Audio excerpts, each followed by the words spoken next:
Le réel plaisir est pour moi de vous retrouver ce matin. Mesdames, Messieurs, bonjour et bienvenue à ces bulletins d'infos. La Commission électorale nationale indépendante a clôturé le dimanche 27 août 2023 les dépôts des candidatures pour la députation provinciale et le municipal. Plusieurs candidats et formations politiques ont préféré déposer leur dossier le même jour. La CENI déplore le fait que les candidats traînent le pas et attendent la clôture des opérations. Images et commentaires.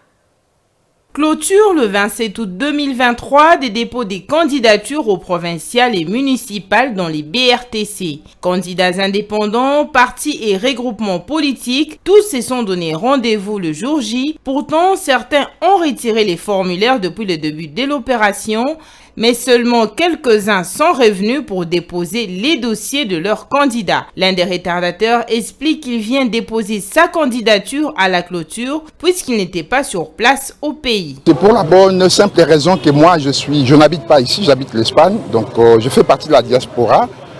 J'ai connu de sérieux problèmes et en fin de compte je devais être là parce que c'était le dernier moment.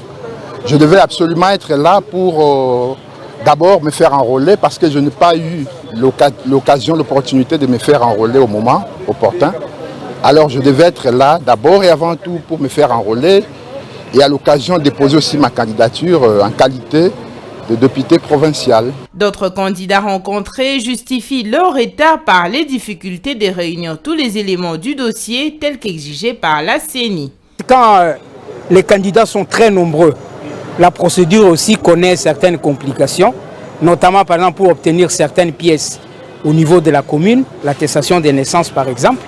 Bien que je sois un ancien bourgmestre, mais néanmoins j'ai vu que ce n'est pas facile. Vous pouvez demander à avoir un document le même jour, ce n'est pas possible.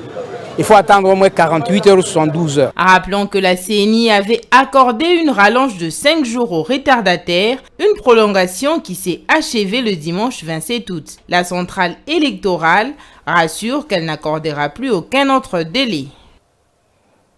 Le vice-gouverneur de Kinshasa, Gérard Kongolo Mulumba, n'essaie-vous pas à ce qu'il qualifie de mégestion de la capitale Kinshasa par son titulaire Gentini Ngobila. En 2 points, le vice-gouverneur prend la défense du personnel de l'hôtel de ville ainsi que le ministre provinciaux impayé depuis près de 26 mois. Ceci vient renforcer les accusations soulevées le président de l'Assemblée provinciale de Kinshasa. Suivez.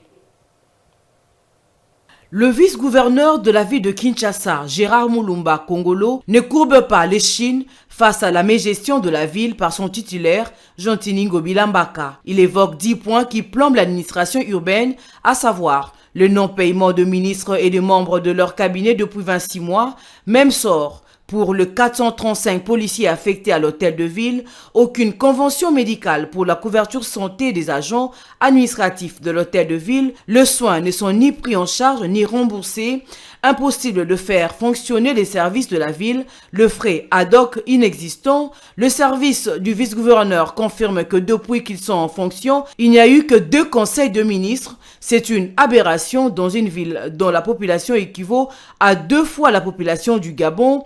Nomination aléatoire en toute camaraderie et violation des us et coutumes en ce qui concerne la collaboration sur ces questions avec son adjoint. Pas de monitoring sur l'action gouvernementale. Le gouverneur fonctionne sur base d'affinité, arrive au bureau aux heures et jours qui le conviennent et passe l'essentiel de ses instructions au téléphone. Kinshasa n'a que 2 camions trucks pour fonctionner. La société Raskin n'a reçu aucun frais de fonctionnement depuis l'accession du gouverneur à la tête de la ville, donc depuis Kimbuta.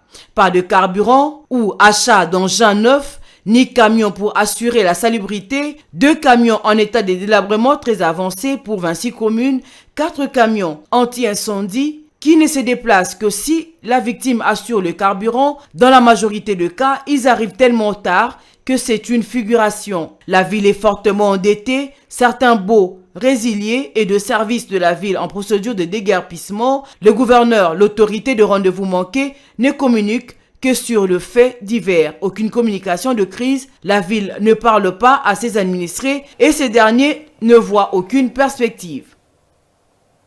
Le parti Les Bâtisseurs du Congo a, sous l'égide de son interfédéral Guy Chirac Iyeye, procédé aux travaux d'assainissement et de désinfection au quartier inflammable dans la commune de la Gombe afin de permettre aux habitants de ces coins de la capitale de vivre dans un environnement sain. Jocelyne Massiala nous en dit plus. Fumigène à la main, pulvérisateur au dos et autres outils d'assainissement. Objectif, assainir et améliorer les conditions d'hygiène au quartier inflammable vers la gare dans la commune de la Gombe. Les avenues, les ménages et les marchés-gares où les commerçants effectuent les activités de négoce dans les conditions d'hygiène déplorables ont été passées au peigne fin. Une action qui a rencontré l'assentiment des riverains.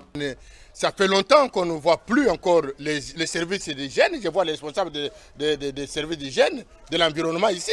Ça fait très longtemps qu'on ne vous voit pas et pourtant nous sommes vraiment dérangés par trop de moustiques. Je pense qu'avec votre, ce n'est pas la première et la dernière. Vous allez, et que les moustiques vont, cette fois au moins, vous allez contribuer à la diminution sensible de l'existence des moustiques. Ça ne suivit d'un échange entre Guy Chirac Iyeye, l'interfédéral des bâtisseurs du Congo, parti cher au sénateur Jacques Njoli, avec les habitants de cette partie de la capitale, dans le but de s'enquérir de leurs désidérata. Aidez-nous à dire aux autorités de venir réhabiliter la route. Nous avons du mal à accéder dans nos ménages à cause de la route qui est délabrée. Il est temps de passer aux actions concrètes, va-t-il ajouter. À cette gare, nous sommes descendus aujourd'hui pour lancer les activités de l'assainissement.